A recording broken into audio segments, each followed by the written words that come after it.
ये जो जंग का माहौल था, फतेह किसकी हुई, शिकस्त किसकी हुई? जनाब स्पीकर,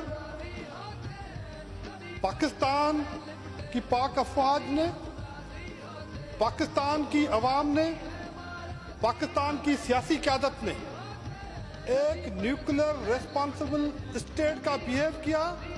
न सिर्फ बिहेव किया लेकिन दुनिया को बताया कि हम अपनी डिटरेंस के लिए हर हद तक जा सकते हैं।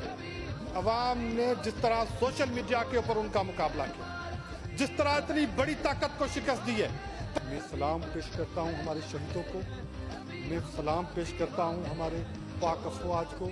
जिस तरह से हमारे सपे सालार ने, जिस तरह से पाक फ़िज़ाइया के जवानों ने, जिस तरह से जनरल आसिम मुनीर ने बिहेव किया है, जिस तरह सियासी क़यादत ने, जिस तरह आसिफ अली ज़रदारी साहब ने पाकिस्तान का केस लड़ा है, बिलावल साहब ने केस लड़ा है, तो हमारी सियासी क़यादत की जीत हुई है, पाक अफवाज की जीत हुई है, हमारी सोसाइटी के शऊर की जीत हुई है।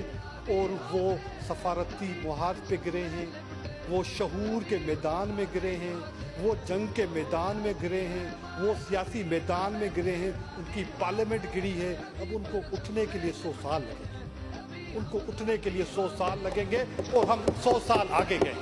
थैंक यू जनाब स्पीकर। पाकिस्तान जिंदाबाद।